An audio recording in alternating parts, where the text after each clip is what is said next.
Hello students, let's see this question. The question says match the following equilibria with the following with the corresponding condition. Column one में आपको equilibria mentioned है और column to के अंदर आपको conditions mention है.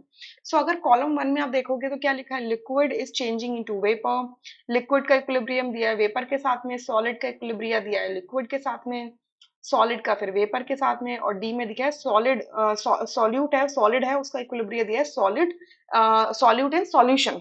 ठीक है, तो ये इक्विलिब्रिया दिया है. तो ये जो सारे इक्विलिब्रिया दिए हैं ये आपके फिजिकल इक्विलिब्रिया, यानी कि फिजिकल स्टेट चेंज हो रही है, कोई भी केमिकल रिएक्शन नहीं हो रहा.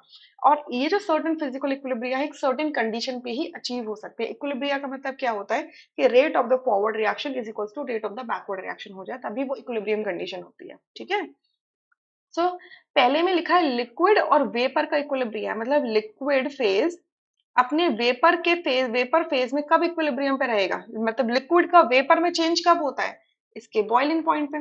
ठीक है, बॉइलिंग पॉइंट पे.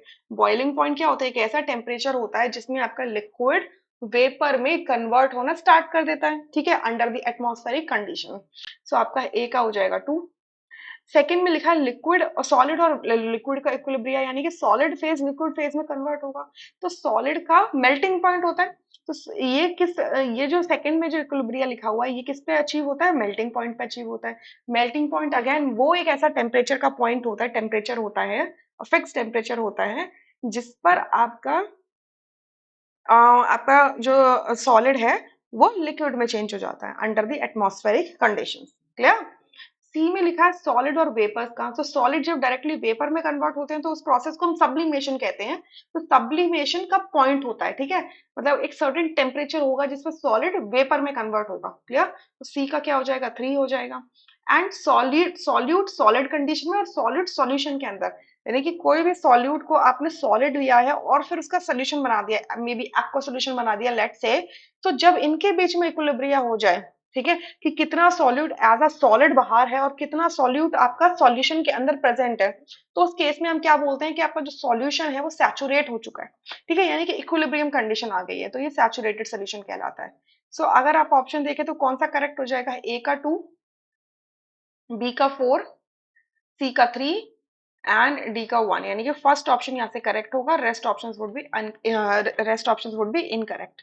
ठीक है, इनकरेक्ट. फिफ्थ आपका नहीं हो सकता. देखो अनसैचुरेटेड सोल्यूशन का मतलब क्या लिखा हुआ है कि आपका जो सॉल्यूट है वो अभी सॉल्यूशन के अंदर और जा सकता है, यानी कि सॉल्यूशन के अंदर अभी स्पेस बाकी है सॉल्यूट को और लेने के लिए. सो उसको हम क्या कहते हैं, अनसैचुरेटेड सोल्यूशन कहते हैं. सो इसके बारे में अगर आप देखोगे ना तो ये आपको कहाँ मिलेगा, एनसीईआरटी फर्स्ट पार्ट में.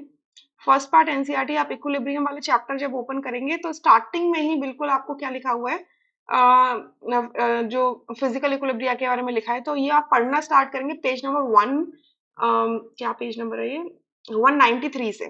ठीक है, वहां पे 7.1 करके एक हेडिंग स्टार्ट हुई है, इक्विलिब्रियम इन फिजिकल प्रोसेसेस. तो वहां पर एक एक करके सारे इक्विलिब्रियाज आपको बताए गए हैं. राइट, सो वहां से आप इसे पढ़ सकते हो. So this is the NCERT reference. So first option यहाँ से correct है, rest options are incorrect. I hope you understood. Thank you.